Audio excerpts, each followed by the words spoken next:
আল্লাহর পয়গাম্বর বিশ্বনবী মুহাম্মদ মুস্তাফা সাল্লাল্লাহু আলাইহি ওয়াসাল্লাম বলেন, ওরে আমার উম্মতের দল, যে ব্যক্তি আমার সুন্নতকে মহাব্বত করলো ওই ব্যক্তি কেমন জানি আমাকেই মহাব্বত করলো। জোরে বলেন সুবহানাল্লাহ। মান আহাব্বা সুন্নতি ফাকাদ আহাব্বানি। আল্লাহর পয়গাম্বর বলেন, যে ব্যক্তি আমার সুন্নতকে মহাব্বত করলো ওই ব্যক্তি কেমন জানি আমাকেই মহাব্বত করলো। ওয়ামান আহাব্বানি কানা মাই ফিল জান্নাহ।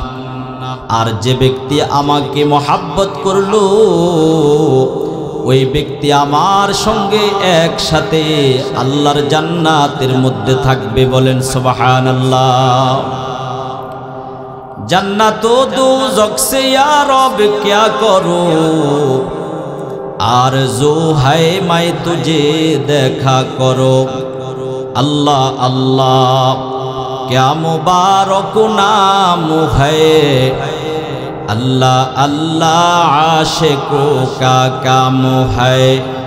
बुजुर्गी की नहीं हमको ज़रूरत, गुलाम अपना बना हमको खुदाया।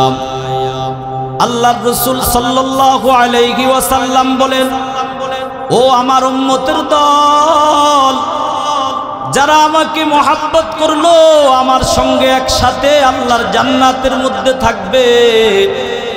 আল্লাহর রাসূলকে মহাব্বত করে কারা কারা আল্লাহর রাসূলের সঙ্গে জান্নাতে যেতে চাই, দুইটা হাত রব্বে কারিমকে দেখায়া দি। নারায়ে তাকবীর, নারায়ে তাকবীর। আল্লাহ তাআলা আমাদেরকে কবুল আর মঞ্জুর করুক। সকলে বলুন আমিন। আল্লাহর রাসূল সাল্লাল্লাহু আলাইহি ওয়াসাল্লামকে কেমন করে মহাব্বত করলেন সাহাবায়ে কেরাম।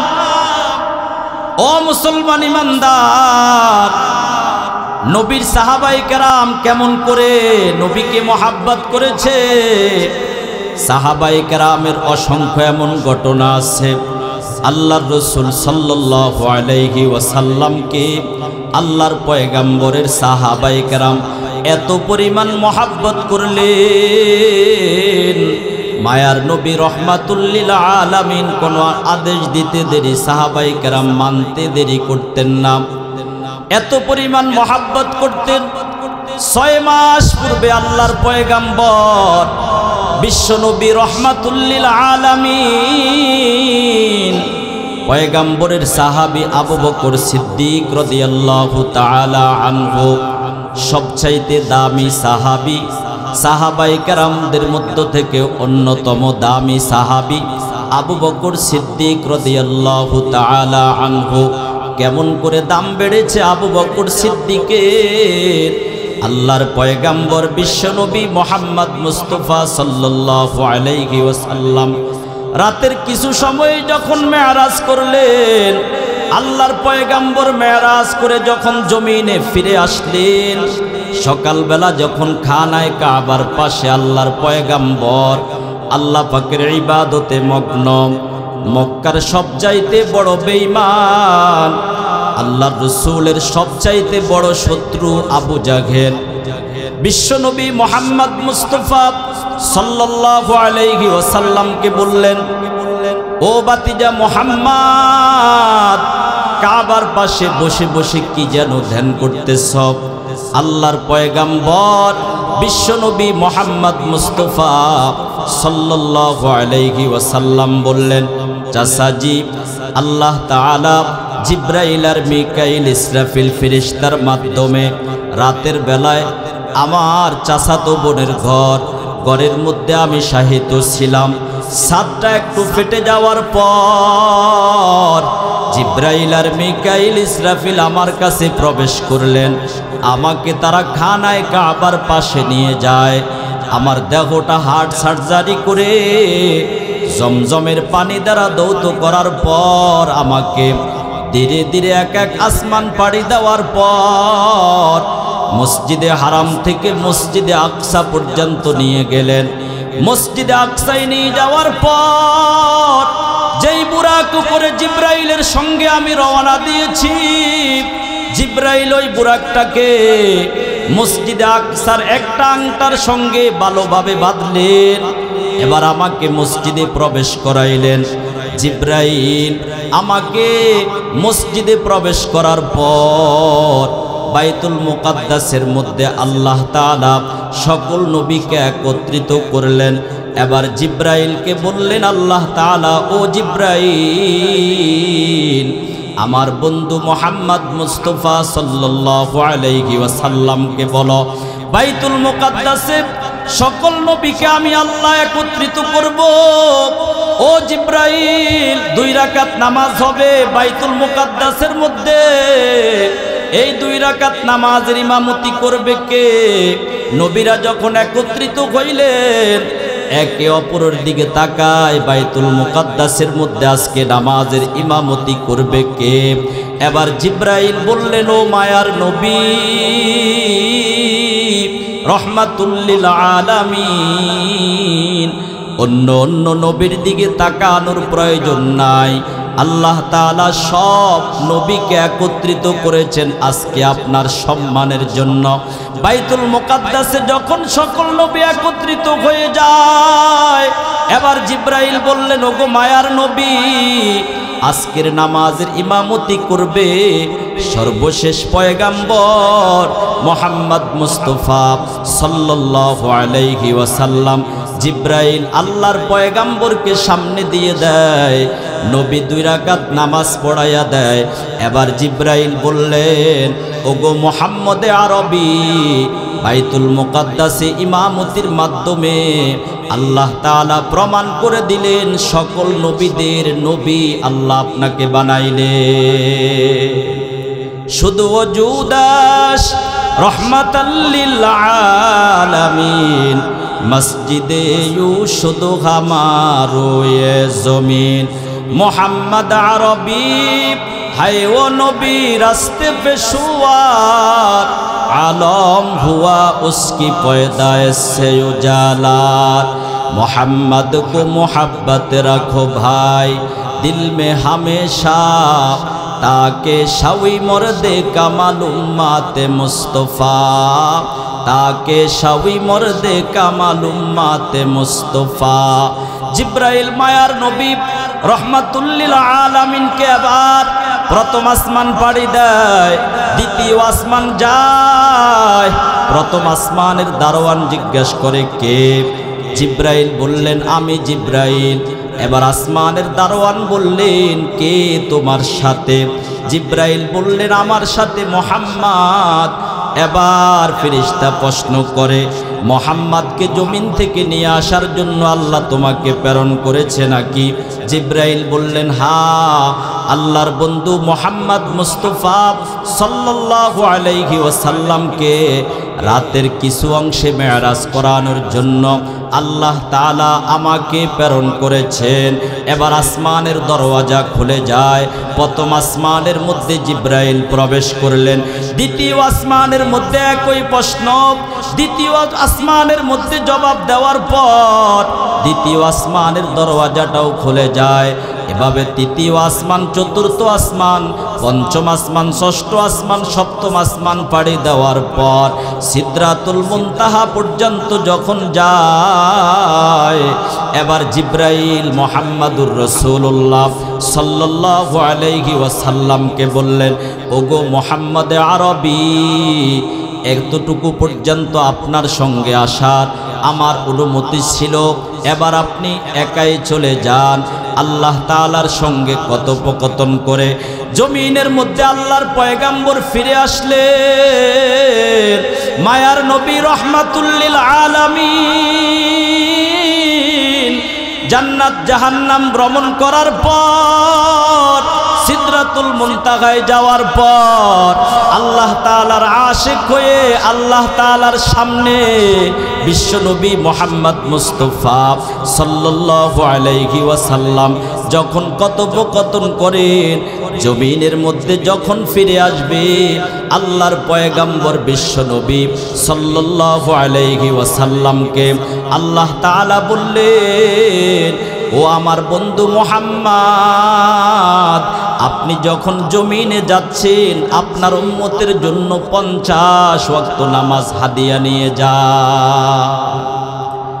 মুকুন চুস্তি দর নামাজে পাঞ্জেগানা ফাওয়াইলুল লিল মুসাল্লিন আল্লাযিনা মুমিনারা এই নামাজে ইমদাদেরা ইস্তাঈনু আয়াতে বুরওয়া কহা আয়াতে কদ আফলাহা ইয়াদকুন গৌরে কুন্দরে মানি আজ দিল সাদেকুন। আল্লাহর পয়গম্বর বিশ্বনবী সাল্লাল্লাহু আলাইহি ওয়াসাল্লাম বলেন, মেরাজের রাত্রিতে উম্মতের জন্য নামাজ নিয়ে যখন আমি দুনিয়ার জমিনে পদার্পণ করলাম, সপ্তম আসমানে পয়গম্বর ইব্রাহিম আলাইহিস সালাতু ওয়াস সালামের সঙ্গে সাক্ষাৎ হয়ে যায়। ইব্রাহিম পয়গম্বর কোনো কিছুই আমাকে বললেন না, কিন্তু ষষ্ঠ আসমানে আসার পর পয়গম্বর মুসা নবী আমাকে জিজ্ঞাসা করলেন, ও মুহাম্মদ আরবি, মেরাজ থেকে জমিনের দিকে ফিরে যাচ্ছেন, আপনার উম্মতের জন্য আপনি কি হাদিয়া নিয়ে জমিনে বিদায় হইতেছেন? আল্লাহর পয়গম্বর বলেন, আল্লাহ তাআলা আমার উম্মতের জন্য 50 ওয়াক্ত নামাজ হাদিয়া দিয়েছেন। পয়গম্বর মুসা নবী বললেন, আপনার পূর্বে উম্মত পরিচালনা করার অভিজ্ঞতা আমার একটু বেশি, আমার উম্মতের জন্য মাত্র 6 রাকাত নামাজ ফরজ ছিল। সকালবেলা 2 রাকাত, দুপুরবেলা 2 রাকাত, রাতের বেলা 2 রাকাত। এই 6 রাকাত নামাজের মধ্যে আমার উম্মত অলসতা করত। আর আপনি যদি 50 ওয়াক্ত নামাজ নিয়ে জমিনের মধ্যে যান, ওগো মুহাম্মদ আরবি, আপনার উম্মত 50 ওয়াক্ত নামাজ কখনো পড়বে না। আল্লাহর সঙ্গে সাক্ষাৎ করে আরো কিছু নামাজ কমায়া নিয়ে যান। আল্লাহর পয়গম্বর আল্লাহর সঙ্গে যখন সাক্ষাৎ করলেন, আল্লাহ তাআলার কাছে বললেন, ও আল্লাহ, আমার উম্মতের জন্য 50 ওয়াক্ত নামাজ হাদিয়া দিয়েছেন। আমার পূর্বে আপনি পয়গম্বর মুসা নবীকে দুনিয়ার জমিনে প্রেরণ করলেন। মুসা নবী তাওরাতের মধ্যে আমার বর্ণনা সব কিছু পেয়েছে, আমার উম্মতের বর্ণনা পেয়েছে। আমি যদি 50 ওয়াক্ত নামাজ নিয়ে জমিনে যাই, আমার উম্মত হতে পারে 50 ওয়াক্ত নামাজ পড়বে না। 5 ওয়াক্ত নামাজ আল্লাহ তাআলা কমাইয়া 45 ওয়াক্ত যখন রাখলেন, আবার পয়গম্বর মুসা নবীর সাথে সাক্ষাৎ। এবার পয়গম্বর মুসা নবী বললেন, এবার কয় ওয়াক্ত নিয়ে জমিনে বিদায় হয়েছেন? আল্লাহর পয়গম্বর বলেন, 45 ওয়াক্ত নামাজ নিয়ে আমি জমিনের দিকে রওনা দিয়েছি। মুসা পয়গম্বর বললেন, আবার যান, আল্লাহর থেকে আরো কিছু নামাজ কমায়া নেন। আবার 5 ওয়াক্ত কমায়া দিলেন। এভাবে যখন মুসা নবীর পরামর্শে 9 বার আল্লাহর কাছে গেলেন, আল্লাহ তাআলা 5 নং 45 ওয়াক্ত নামাজ কমায়া দিয়েছেন। 5 নং 45 ওয়াক্ত নামাজ কমায়া দিয়া এবার আল্লাহ তাআলা বলেন, ও মুহাম্মদ আরবি, আপনার উম্মতের জন্য 50 ওয়াক্ত নামাজ হাদিয়া দিয়েছি। পয়গম্বর মুসা নবীর পরামর্শে আপনি যখন আমার কাছে আসলেন, 45 ওয়াক্ত নামাজ কমাইলাম। রাখছে কত ওয়াক্ত? আরো জোরে বলেন, কয় ওয়াক্ত রেখেছে? 5 ওয়াক্ত। কিন্তু বিশ্বনবী জমিনের মধ্যে যখন আসে, আল্লাহ তাআলা বিশ্বনবীকে বললেন, ওগো রহমাতুল লিল আলামিন, আপনার উম্মতের জন্য 5 ওয়াক্ত নামাজ ওই দিয়েছি। তবে শুনুন, আপনার উম্মত যদি সঠিক তরিকায় 5 ওয়াক্ত নামাজ আদায় করে, আমি আল্লাহ আপনার উম্মতের আমল নামায় 50 ওয়াক্ত নামাজের সওয়াব লিখে দিব। কত ওয়াক্তে সওয়াব দেওয়ার ওয়াদা করেছেন? 50 ওয়াক্ত নামাজের সওয়াব আল্লাহ তাআলা দেওয়ার ওয়াদা করেছেন। আল্লাহ বলেন, মা ইউবাদদালুল কওলু লাদাইয়া ওয়া মা আনা বিযাল্লামিল লিল আবিদ।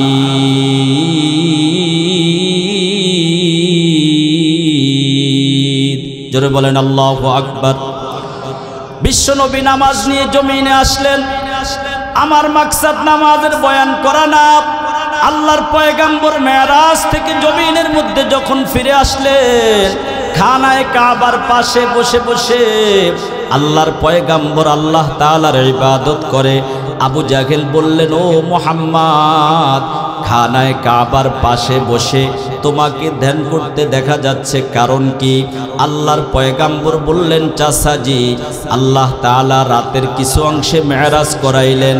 আমাকে আল্লাহ তাআলা আসমান পাড়ি দেওয়ার পর, জান্নাত জাহান্নাম ভ্রমণ করার পর, সিদরাতুল মুনতাহায় ভ্রমণ করার পর, আল্লাহর বাড়ি গিয়ে আল্লাহর সঙ্গে সাক্ষাৎ করার পর আমি যখন জমিনের মধ্যে ফিরে আসলাম, উম্মতের জন্য 50 ওয়াক্ত নামাজ হাদিয়া দিয়েছেন। এবার আবু জাহেল বিশ্বনবী মুহাম্মদকে বলেন, ও বাতিজা মুহাম্মদ, এতদিন পর্যন্ত তোমাকে আমরা বিরুদ্ধ আচরণ করলেও একটু হলেও আমরা ভালো মনে করতাম, কিন্তু আজকে যখন তোমার কথাটা আরববাসীর কাছে বলা হবে, মুহাম্মদ রাতের কিছু অংশে মেরাজ করে জমিনের মধ্যে আবার ফিরে আসলেন, এই কথাটা যদি মক্কার লোকেরা জানে, তারা তোমাকে পাগল ছাড়া কোনো কিছু বলবে না। বলেন নাউজুবিল্লাহ। এবার আবু জাহেল আল্লাহর পয়গাম্বরকে প্রশ্ন করলেন, ও বাতিজা মুহাম্মদ, যদি রাতের কিছু অংশের মধ্যে মেরাজ করে থাকো, মেরাজে যাওয়ার সময় বাইতুল মুকাদ্দাস একটা স্থান পড়েছে কি পড়ে নাই? আল্লাহর পয়গাম্বর বললেন, হ্যাঁ, বাইতুল মুকাদ্দাসের মধ্যে আমি 2 রাকাত নামাজ পড়েছি। এবার আবু জাহেল বেঈমান আল্লাহর পয়গাম্বরকে প্রশ্ন করলেন, ও বাতিজা মুহাম্মদ, বাইতুল মুকাদ্দাস যদি তুমি দেখে থাকো, তুমি আমাদের কাছে বলো, বাইতুল মুকাদ্দাসের কয়টা দরজা আর কয়টা জানালা আছে? আচ্ছা, এই প্রশ্নের জবাব দেওয়া কি সম্ভব? আপনি গিয়েছেন বাজার করার জন্য, নাতার পেটুয়া বাজার করতে গিয়েছেন, একটা ব্যাগ বোঝাই করে বাজার নিয়ে আসবেন, কিংবা আরো একটু ভালো বাজার করার জন্য আপনি লাকসাম গিয়েছেন বাজার করার জন্য। বাজার করার পরে আপনার বিবি যদি জিজ্ঞাসা করে, ও স্বামী আমার, বলো লাকসাম গিয়েছো বাজার করার জন্য, বাজারের মধ্যে কয়জন মানুষ আজকে বাজার করতে আসছে, তুমি আমার কাছে তাদের নাম ঠিকানা সহ বলে দাও। আপনার জন্য বলা সম্ভব হবে কিনা? সম্ভব হবে। যারা চুপ রয়েছে তাদের দ্বারা মনে সম্ভব হবে? এটা তো একটা আজীব প্রশ্ন। আল্লাহর নবী মেরাজ করেছেন, বাইতুল মুকাদ্দাসের দরওয়াজা আর জানালাটু গোনার জন্য আল্লাহর পয়গাম্বর যায় নাই, কিন্তু আবু জাহেল প্রশ্ন করলেন আল্লাহর নবীকে আটকানোর জন্য। আবু জাহেল বললেন, ও বাতিজা মুহাম্মদ, তুমি বলো বাইতুল মুকাদ্দাসের কয়টা দরজা আর কয়টা জানালা তুমি দেখেছো ওইখানের মধ্যে? এবার আল্লাহর পয়গাম্বর বিশ্বনবী মুহাম্মদ মুস্তাফা সাল্লাল্লাহু আলাইহি ওয়াসাল্লামকে আবু জাহেল যখন প্রশ্ন করলেন, আল্লাহ তাআলা আসমান থেকে যখন দেখলেন, এবার আল্লাহ তাআলা জিব্রাইলকে প্রেরণ করলেন, ও জিব্রাইল যাও, মক্কার আবু জাহেল আমার বন্ধুর বিরুদ্ধে আচরণ করতেছে, আমার বন্ধুকে বাইতুল মুকাদ্দাসের কয়টা দরজা আর কয়টা জানালা আছে বলার জন্য। ও জিব্রাইল যাও, বাইতুল মুকাদ্দাস পুরাটা আমার বন্ধুর সামনে ধরো, আমার বন্ধু বাইতুল মুকাদ্দাসের দরজা জানালা গনে গনে আবু জাহেলকে জবাব দিয়ে দিবে। মুহাম্মাদুর রাসূলুল্লাহ কোথাও লাঞ্ছিত হবে, এটা আল্লাহ তাআলা চান নাই। বলার মাকসাদ হলো মেরাজ সম্পর্কে আবু জাহেল উতবা সাহিবা যখন অস্বীকার করলেন, কিন্তু মায়ার নবী রহমাতুল লিল আলামিন বড় আশিক ছিলেন আবু বকর সিদ্দিক রাদিয়াল্লাহু তাআলা আনহু। আবু বকর সিদ্দিক রাদিয়াল্লাহু তাআলা আনহুকে যখন প্রশ্ন করা হলো, ও আবু বকর বলো, তোমাদের নবী নাকি রাতের কিছু অংশে মেরাজ করে আবার জমিনের মধ্যে ফিরে আসছে? আবু জাহেল বললেন, এটা আশ্চর্য হওয়ার কিছু না। আমার নবী যদি বলে মুহূর্তের মধ্যে মেরাজ করে জমিনে ফিরে আসলো, আমি আবু বকর সাথে সাথে আমার নবীর কথা বিশ্বাস করতে প্রস্তুত। মায়ার নবী বললেন, আবু বকর, তোমার নামের সঙ্গে সিদ্দিক লাগানো যায়, কারণ আবু বকর সিদ্দিক রাদিয়াল্লাহু তাআলা আনহু মায়ার নবী রহমাতুল লিল আলামিনকে এত মহব্বত করেছেন। ওরে নবীর উম্মতের দল, আজকে নবীর উম্মত পাওয়া যায়, কিন্তু নবীর আশিক হয়ে নবীর সুন্নত তরিকায় জীবন গড়বে এমন লোক পাওয়া যায় না। নবীর বিরুদ্ধে আচরণ করে বেঈমানের বিরুদ্ধে লড়াই করার জন্য মানুষ পাওয়া যায় না। আল্লাহর পয়গাম্বর বিশ্বনবী মুহাম্মদ মুস্তাফা সাল্লাল্লাহু আলাইহি ওয়াসাল্লামের কেমন আশিক ছিলেন সাহাবায়ে কেরাম। রহমাতুল লিল আলামিনকে এত সুন্দর করে আল্লাহ তাআলা জমিনে প্রেরণ করলেন। আল্লাহর পয়গাম্বর মুহাম্মদ মুস্তাফা সাল্লাল্লাহু আলাইহি ওয়াসাল্লামের চেহারার দিকে যখন বেঈমানেরা তাকাইতো, বেঈমানেরা চিন্তা করত, এত সুন্দর চেহারাওয়ালা মানুষ পৃথিবীর বুকে আর হতে পারে না। আম্মা জান আয়েশা সিদ্দিকা রাদিয়াল্লাহু তাআলা আনহা বলেন, ইউসুফ পয়গাম্বরের সুন্দর চেহারা দেখার পর মিশরের নারীদের হাতের মধ্যে একটা করে চাকু আর একটা করে লেবু তুলে দেওয়া হলো। জুলাইখা বললেন, ইউসুফকে নিয়ে তোমরা আমার বিরুদ্ধে আচরণ করতেছ, আমার বিরুদ্ধে তোমরা অপবাদ দিচ্ছ। তোমাদের প্রত্যেকের হাতের মধ্যে একটা করে লেবু আর একটা করে চাকু দিয়ে দেওয়া হলো। ইউসুফ পয়গাম্বর ঘর থেকে বের হওয়ার পর ইউসুফের চেহারাটা দেখার পর দেখি তোমরা নিজেদেরকে ঠিক রাখতে পারো কিনা। ইউসুফ পয়গাম্বরকে ঘর থেকে বের করে দেওয়া হলো। মিশরের নারীরা ইউসুফ পয়গাম্বরকে যখন দেখলেন, ইউসুফ পয়গাম্বরের চেহারা দেখার পর প্রত্যেকে লেবু কাটবে তো দূরের কথা, তাদের আঙ্গুল কেটে ফেলল। আম্মা জান আয়েশা বললেন, ইউসুফ পয়গাম্বরের সৌন্দর্য চেহারা দেখে মিশরের নারীরা তাদের আঙ্গুল কেটে ফেলল। মায়ার নবীকে আল্লাহ তাআলা এত সুন্দর করে বানাইলেন। মায়ার নবী রহমাতুল লিল আলামিনের আসল চেহারাটা যদি দুনিয়ার মানুষেরা দেখত, তারা সঙ্গে সঙ্গে তাদের কলিজা কেটে ফেলত। আল্লাহর পয়গাম্বরকে এত সুন্দর করে আল্লাহ বানাইলেন। এত সুন্দর পয়গাম্বর পাওয়ার পর উম্মত মুহাম্মাদুর রাসূলুল্লাহর আদর্শ গ্রহণ করে না, বেঈমান বিধর্মী বিজাতিদের আদর্শ গ্রহণ করার কারণে মুসলমানের সন্তান আজকে গোটা জমিনের মধ্যে মার খাচ্ছে। মুসলমানের সন্তান মুহাম্মাদুর রাসূলুল্লাহকে ভুলে যাওয়ার কারণে গোটা জমিনের মধ্যে লাঞ্ছিত হচ্ছে। অথচ মায়ার নবী রহমাতুল লিল আলামিনের চেহারা দেখার জন্য সাহাবায়ে কেরাম এত আশিক ছিলেন। বিভিন্ন রাষ্ট্রদূত যখন আল্লাহর পয়গাম্বরের কাছে চিঠিপত্র নিয়ে আসতেন, তারা আবার এখান থেকে ফিরে যাওয়ার পর তাদের রাজদরবারে গিয়ে বলতেন, কেমন পয়গাম্বর আল্লাহ দুনিয়ার জমিনে প্রেরণ করলেন, মুহাম্মাদুর রাসূলুল্লাহর দেহ থেকে গাম বের হয়, এই গামটাকে বোতলে ভরে সেটা অনুষ্ঠানের মধ্যে ব্যবহার করার জন্য তার সাহাবীরা সব সময় প্রস্তুত। আল্লাহর পয়গাম্বরের দেহ থেকে যেই গাম মুবারক বের হইতেন, সাহাবায়ে কেরাম আতর স্বরূপ ব্যবহার করতেন। আর সাহাবায়ে কেরাম বলতেন, মায়ার নবী রহমাতুল লিল আলামিনের দেহ থেকে যেই গামটা বের হয়েছে, আমরা বিভিন্ন অনুষ্ঠানের মধ্যে এই গামটা যখন গায়ের মধ্যে আতর স্বরূপ লাগাইয়া যায়, আমাদের দেহ থেকে মেশক আম্বরের চাইতেও আরো দামি ঘ্রাণ বের হয়ে যায়। এত আশিক ছিলেন সাহাবায়ে কেরাম বিশ্বনবী মুহাম্মদ মুস্তাফা সাল্লাল্লাহু আলাইহি ওয়াসাল্লাম।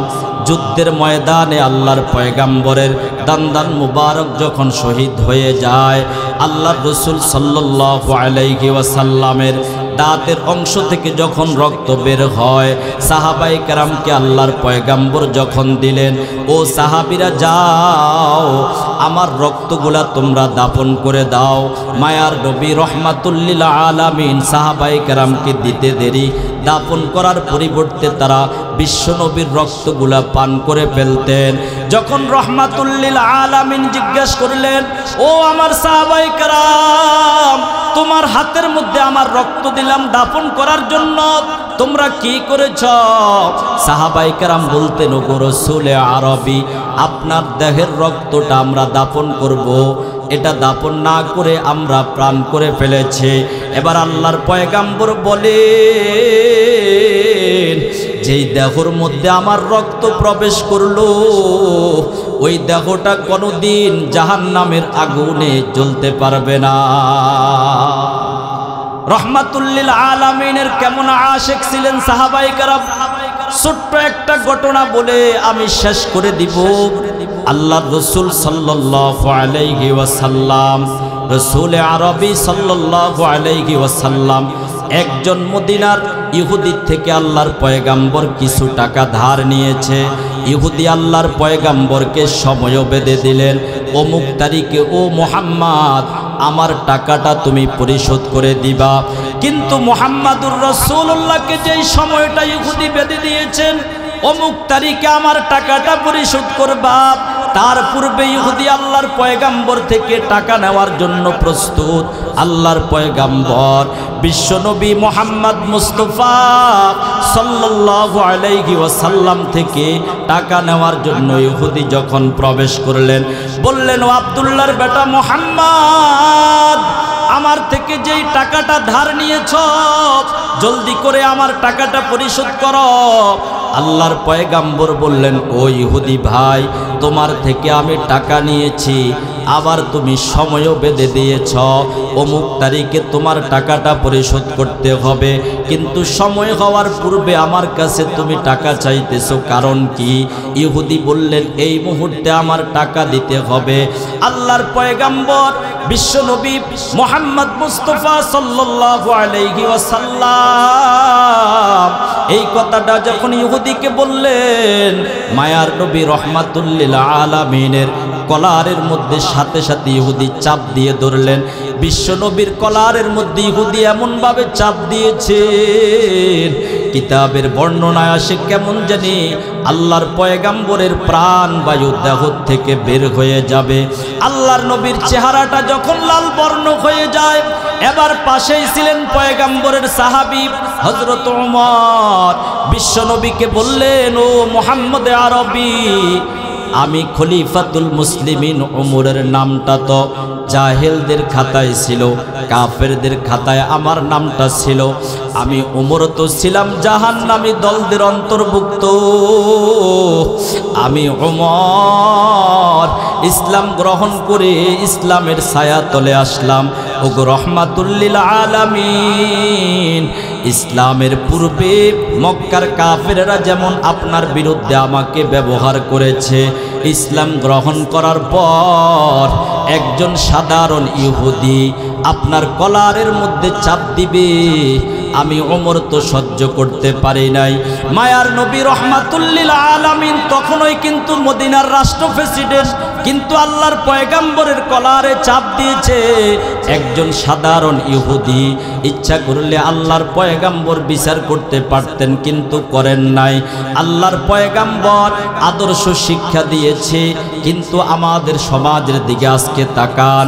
রাষ্ট্র প্রেসিডেন্ট হওয়ার প্রয়োজন নাই, এমপি হওয়ার প্রয়োজন নাই, মন্ত্রী হওয়ার প্রয়োজন নাই, চেয়ারম্যান হওয়ার প্রয়োজন নাই। একজন মেম্বারের বিরুদ্ধে যদি কেউ বিরুদ্ধ আচরণ করে, মেম্বার যে কোনো সময় তার বিরুদ্ধে বিচার করার জন্য প্রস্তুত হয়ে যাবে। কিন্তু রহমাতুল লিল আলামিন বলেন, আমি মদিনার রাষ্ট্র প্রেসিডেন্ট হওয়ার পর একজন ইহুদির যদি বিচার করি, ইহুদি হতে পারে আমাকে পরীক্ষা করার জন্য আসলো। মায়ার নবী রহমাতুল লিল আলামিন বললেন, ও ওমর, রাগ হওয়ার কিচ্ছু নাই।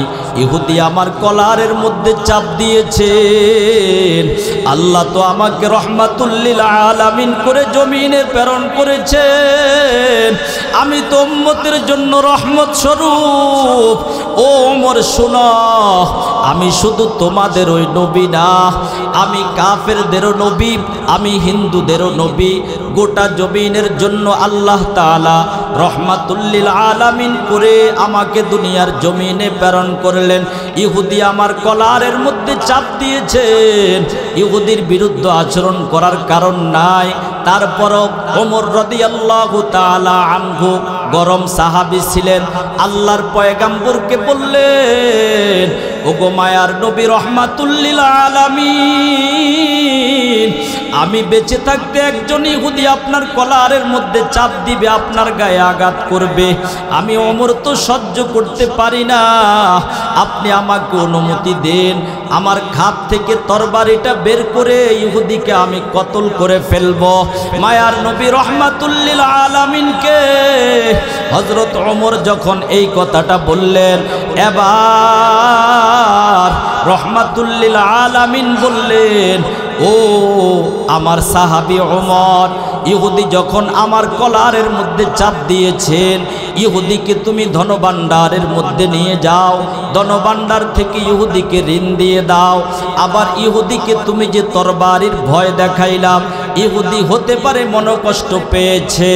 রহমাতুল লিল আলামিনের উম্মতের দল, আল্লাহর পয়গম্বর সাহাবায়ে কেরামের প্রতি যেমন সদয় ছিলেন, কাফেরদের প্রতিও আল্লাহর পয়গম্বর বড় দয়া দেখাইলেন।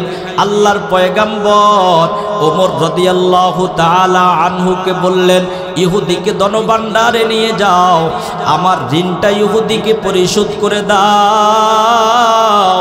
আর আমার সাহাবী ওমর, তুমি যে ইহুদিকে গালি দিয়েছ, তরবারির ভয় দেখিয়েছ, ইহুদিকে আরো কিছু ঋণ বাড়াইয়া দাও। আল্লাহর পয়গম্বরের সাহাবী ওমর রাদিয়াল্লাহু তাআলা আনহু ইহুদিকে যখন ধনভাণ্ডারের মধ্যে নিয়ে যায়, হযরত ওমরের চেহারার দিকে তাকাইয়া ইহুদি চোখের পানি ধরে রাখতে পারে না, বলতেছে, ভাই ওমর, আমাকে ধনভাণ্ডারের মধ্যে নেওয়ার প্রয়োজন নাই, আমি তো মুহাম্মাদুর রাসূলুল্লাহ থেকে ঋণ নেওয়ার জন্য আসি নাই। আল্লাহর পয়গম্বরের সব আখলাক আমার পছন্দ হয়েছে। মুহাম্মাদুর রাসূলুল্লাহ সাল্লাল্লাহু আলাইহি ওয়াসাল্লামের হাঁটা দেখলে যেমন আমার কাছে ভালো লাগতো, আল্লাহর পয়গম্বর যেভাবে কথা বলতেন ওই কথাটাও আমার কাছে ভালো লাগতো। আল্লাহর পয়গম্বর খানা খাইতেন, ওই খাবারটা দেখলেও আমার কাছে ভালো লাগতো। মুহাম্মাদুর রাসূলুল্লাহর সব কিছু আমি গ্রহণ করলাম, মুহাম্মাদুর রাসূলুল্লাহর সব বিষয় সম্পর্কে আমি জানতে পারলাম, কিন্তু একটা বিষয় আমার জানার বাকি ছিল। পয়গম্বরের সাহাবী ওমর রাদিয়াল্লাহু তাআলা আনহু বললেন, ও ইহুদি ভাই, কোন বিষয়টা তোমার জানা ছিল আমার কাছে একটু বলো। এবার ইহুদি মায়ার নবী রহমাতুল লিল আলামিনের সাহাবী হযরত ওমরকে বললেন, ও ওমর, মায়ার নবীর ধৈর্য সম্পর্কে আমার কোনো অভিজ্ঞতা ছিল না, আল্লাহর নবীর ধৈর্য সম্পর্কে আমি অনবগত ছিলাম। মায়ার নবী রহমাতুল লিল আলামিনের ধৈর্যটাকে পরীক্ষা করার জন্য আমি রহমাতুল লিল আলামিনের কলারের মধ্যে চাপ দিয়েছি। একজন মদিনার রাষ্ট্র প্রেসিডেন্ট হওয়ার পরেও আমার বিরুদ্ধে আচরণ করে নাই। ওমর, আমাকে ধনভাণ্ডারে নেওয়ার প্রয়োজন নাই, রহমাতুল লিল আলামিনের দরবারে নিয়ে যাও, আমি রহমাতুল লিল আলামিনের হাতের মধ্যে হাত রেখে এখন কালিমা পড়ে ফেলবো। ইহুদি রহমাতুল লিল আলামিনের চেহারা যখন দেখলেন, ইহুদি বললেন, ওগো রহমাতুল লিল আলামিন, আপনার হাতের মধ্যে কালিমা পড়ার জন্য আসছে। এমন করে মক্কার কাফেররা আল্লাহর পয়গাম্বরের চেহারা দেখে কালিমা পড়লেন। শুধু তাই না, ও মুসলমান ইমানদার, আল্লাহর পয়গাম্বর বিশ্বনবী মুহাম্মদ মুস্তাফা সাল্লাল্লাহু আলাইহি ওয়াসাল্লামকে কেমন করে সাহাবায়ে কেরাম মহব্বত করতেন। নতুন বিবাহ করেছে হানজালা রাদিয়াল্লাহু তাআলা আনহু, সবে মাত্র বিবির সঙ্গে পরিচয় হয় নাই, একদিন রাত্রিতে মাত্র বিবির সঙ্গে কথোপকথন হয়েছে। হানজালা রাদিয়াল্লাহু তাআলা আনহু সকালবেলা ফজরের আগ মুহূর্তে গোসল করার জন্য লুঙ্গিটা কাঁধে নিয়ে গোসলখানার মধ্যে যখন রওনা দেয়, রাস্তা দিয়ে কে যেন এলান দেয়, মায়ার নবী রহমাতুল লিল আলামিন উহুদ যুদ্ধের মধ্যে শহীদ হয়ে গেছে। এবার হানজালা রাদিয়াল্লাহু তাআলা আনহু বললেন, আমার নবী রহমাতুল লিল আলামিন যদি উহুদের ময়দানে শহীদ হয়ে যায়, আমি হানজালা জমিনে বেঁচে থেকে লাভ কি? রহমাতুল লিল আলামিনের কেমন আশিক ছিলেন ও মুসলমান ইমানদার। হানজালা রাদিয়াল্লাহু তাআলা আনহু সাথে সাথে ঘরের মধ্যে দৌড়াইয়া যায়, বিবিকে বললেন, ও বিবি, আমার কাঁধের থেকে লুঙ্গিটা নাও আর ঘর থেকে তরবারিটা বের করে দাও। মুহাম্মাদুর রাসূলুল্লাহ যদি উহুদের ময়দানে শহীদ হয়ে যায়, আমি হানজালা বেঁচে থেকে কোনো লাভ নাই। হানজালা যখন তরবারি নিয়ে উহুদ যুদ্ধের দিকে রওনা হইলেন, এবার বিবি হানজালা রাদিয়াল্লাহু তাআলা আনহুকে ডাক দিয়ে বললেন, ও স্বামী আমার, আজকে মাত্র আমাদের বিবাহ হয়েছে, রাতের বেলায় একদিন মাত্র বাসর করেছি। ও স্বামী, এখনো পর্যন্ত তোমার চেহারাটাও আমি পরিপূর্ণরূপে দেখতে পারি নাই, কিন্তু মায়ার নবীর আশিক হয়ে তরবারিটা ঘর থেকে নিয়ে তুমি উহুদ যুদ্ধের মধ্যে রওনা দিয়েছ। রহমাতুল লিল আলামিনের সাহাবী হানজালা রাদিয়াল্লাহু তাআলা আনহু বললেন, ও বিবি, উহুদ যুদ্ধের দিকে রওনা হয়েছি, যদি আমি শহীদ হয়ে যাই তোমার সঙ্গে জান্নাতে সাক্ষাৎ হবে, আর যদি দুনিয়াতে বেঁচে থাকি আবার তোমার সঙ্গে সাক্ষাৎ করব।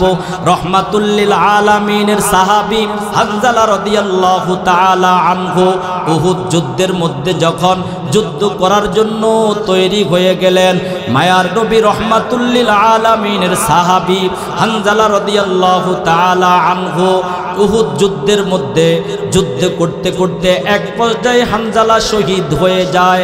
মায়ার নবী রহমাতুল লিল আলামিন সাহাবায়ে কেরামকে ঘোষণা করলেন, ও আমার সাহাবায়ে কেরাম, উহুদ যুদ্ধের মধ্যে আমার যেই সমস্ত সাহাবীরা শহীদ হয়েছে, বিনা গোসলে তাদেরকে দাফন করে দাও।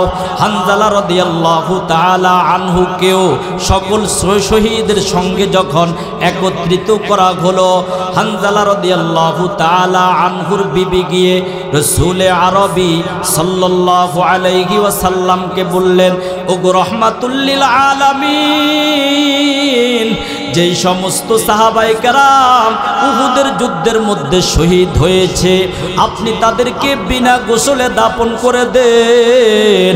তবে আপনার একজন আশিক সাহাবী হানজালা রাদিয়াল্লাহু তাআলা আনহু উহুদ যুদ্ধের মধ্যে শহীদ হয়েছে, যার উপরে গোসল ফরজ ছিল, ফরজ গোসল পর্যন্ত করতে পারে নাই, আপনার আশিক হয়ে তরবারি নিয়ে যুদ্ধের ময়দানে রওনা দিয়েছে।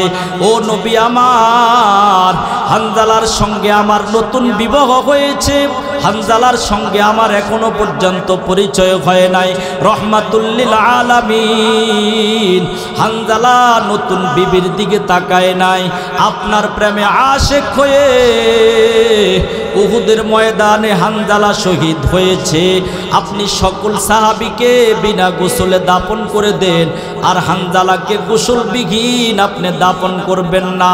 মায়ার নবী রহমাতুল লিল আলামিন হানজালার বিবিকে বললেন, ও হানজালার বিবি, সকল সাহাবীকে বিনা গোসলে আমি দাফন করব, হানজালাকেও গোসল দেওয়া হবে, তবে হানজালার গোসলটা দুনিয়ার কোনো সাধারণ পানি দ্বারা হবে না, হানজালাকে জান্নাতের পানি দ্বারা ফেরেশতারা গোসল দিবে। রহমাতুল লিল আলামিনের আশিক হওয়ার কারণে আল্লাহর পয়গাম্বর বিশ্বনবী সাল্লাল্লাহু আলাইহি ওয়াসাল্লাম বললেন, হানজালাকে জান্নাতের পানি দ্বারা গোসল দেওয়া হবে।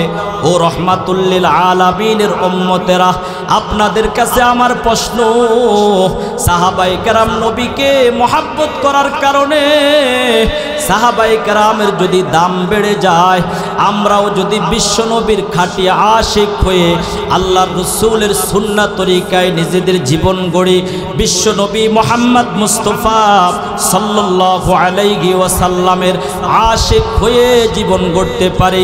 আল্লাহর পয়গাম্বর আফ্রিকার একজন কালো মানুষ হযরত বেলালের যেমন দাম বাড়াইয়া দিয়েছে, বিশ্বনবী মহব্বত করার কারণে হানজালার যেমন দাম বেড়ে যায়, আল্লাহর পয়গাম্বরের উপরে ঈমান আনার কারণে হযরত ওমরের যেমন দাম বেড়ে যায়, এরকম অসংখ্য সাহাবায়ে কেরাম বিশ্বনবীকে মহব্বতের কারণে যেমন তাদের দাম বেড়েছে, আল্লাহ তাআলা ইচ্ছা করলে মুহাম্মাদুর রাসূলুল্লাহকে মহব্বতের মাধ্যমেও আমাদের দাম বৃদ্ধি করতে পারে। কথা বলেন ঠিক কি ঠিক না?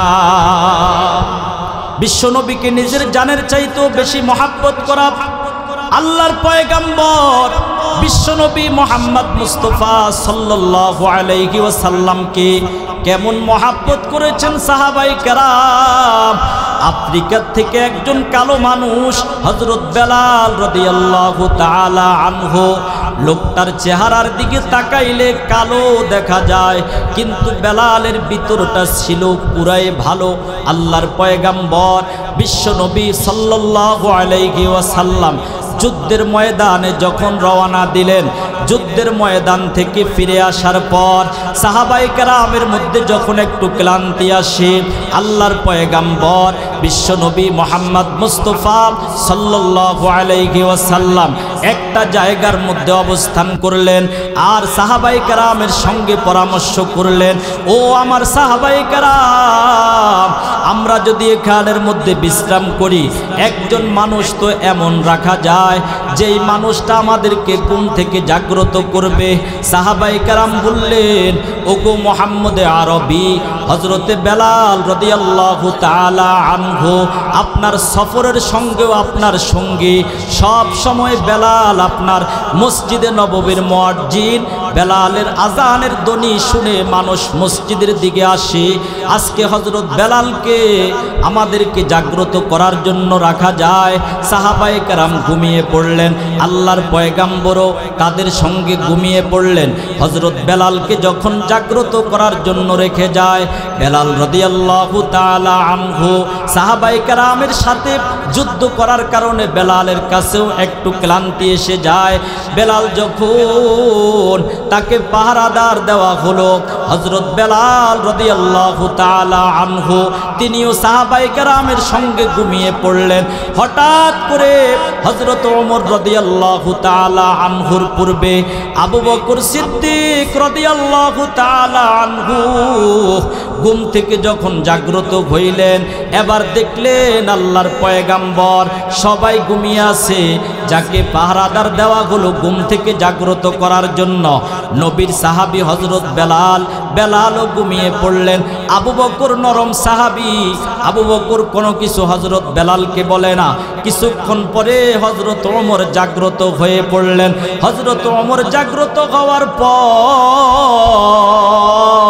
হযরত বেলালকে বললেন দমকের সুরে, বেলাল, আল্লাহর পয়গম্বর ঘুম থেকে জাগ্রত করার জন্য তোমাকে পাহারাদার রেখে যায়। বেলাল রে, সকল সাহাবী ঘুমিয়ে যায়, নবীও আমাদের সঙ্গে ঘুমিয়ে পড়লেন, তুমি আমাদেরকে ঘুম থেকে জাগ্রত করো নাই। মুহাম্মাদুর রাসূলুল্লাহ ঘুম থেকে জাগ্রত হওয়ার পর এবার ওমরকে বললেন, ওমর, হযরত বেলালকে কোনো কিছু বলার প্রয়োজন নাই, কারণ বেলাল কোনো সাধারণ সাহাবী না, বেলাল আমার একজন আশিক। বলে কেমন বেলাল আমার আশিক? আফ্রিকার জমিন থেকে বেলাল এসে যখন ইসলাম গ্রহণ করলেন, উমাইয়া যখন বেলালকে শাস্তি দেওয়া আরম্ভ করে, শুধু শাস্তি দেয় না, বেলালের গলার মধ্যে রশি লাগাইয়া গরম বালুর মধ্যে বেলালকে টানতে থাকে।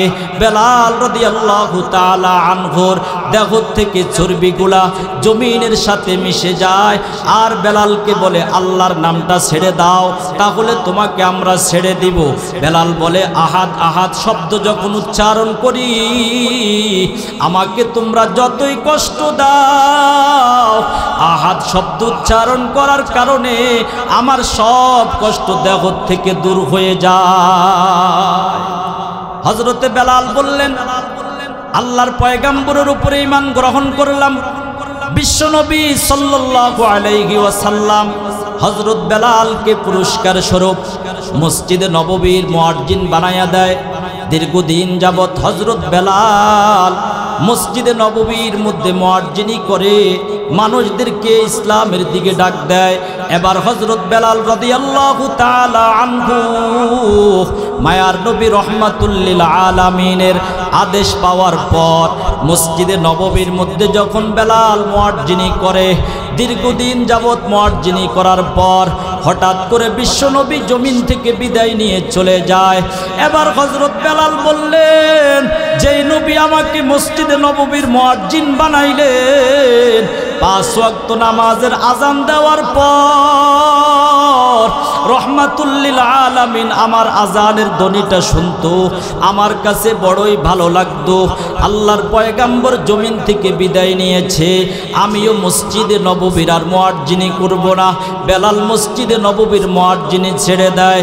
দীর্ঘদিন অতিবাহিত হওয়ার পর আল্লাহর পয়গম্বর বিশ্বনবী যখন হযরত বেলালকে স্বপ্নে দেখাইলেন, ও বেলাল, মসজিদে নববীর মুয়াজ্জিন তোমাকে আমি বানাইলাম, তোমাকে মসজিদে নববীর মুয়াজ্জিনি ছাড়ার জন্য তো আমি রাসূল আকরাম কখনো বলি নাই, যাও আবার মসজিদে নববীর মুয়াজ্জিনি করো, মৃত্যু পর্যন্ত মসজিদে নববীর মধ্যে তুমি আজান দিবা। কিন্তু বেলাল রাদিয়াল্লাহু তাআলা আনহু আল্লাহর পয়গম্বরের নির্দেশ পাওয়ার পর মদিনার জমিনের মধ্যে যখন আসলেন, হাসান আর হুসাইন রাদিয়াল্লাহু তাআলা আনহু দুইজন মিলে বেলালকে মসজিদে নববীর মুয়াজ্জিন বানায়া দেয়। বেলাল আনহু যতদিন পর্যন্ত বেঁচে ছিলেন মসজিদে নববীর মুয়াজ্জিনি করেছেন। 20 হিজরিতে বেলাল রাদিয়াল্লাহু তাআলা আনহুর ইন্তেকাল হয়। দামেস্কের জমিনে হযরত বেলালকে দাফন করা হয়। বেলাল রাদিয়াল্লাহু তাআলা আনহু একজন কালো সাহাবী, মায়ার নবী রহমাতুল লিল আলামিনের আশিক হওয়ার কারণে বেলালকে জান্নাতের মধ্যে আল্লাহ তাআলা সম্মান বাড়াইয়া দিয়েছে। আমার নবী যখন মেরাজে গেলেন, নবী বলেন, জান্নাতের মধ্যে একটা মানুষের পায়ের আওয়াজ আমি শুনতে পাইলাম। জিব্রাইলকে জিজ্ঞাসা করলাম, ও জিব্রাইল, জান্নাতের মধ্যে কার পায়ের আওয়াজ শোনা যায়? জান্নাতের মধ্যে হাঁটতেছে। জিব্রাইল বললেন, নবী গো, উনি কোনো সাধারণ মানুষ না, আফ্রিকা থেকে এসে যেই কালো বেলাল আপনার উপরে ইসলাম গ্রহণ করলেন, বেলালকে কষ্ট দেওয়ার পরেও ইসলাম ছাড়ে নাই, ওই বেলালের পায়ের আওয়াজ জান্নাত থেকে আপনি শুনতে পাচ্ছেন। মায়ার নবীর আশিক যদি আপনি আর আমি হতে পারি, রহমাতুল লিল আলামিন বলেন, আমার আশিক হয়ে যদি জমিন থেকে বিদায় নিতে পারো, তোমাদের গোটা জিন্দেগি কামিয়াব হয়ে যাবে। বলেন সুবহানাল্লাহ।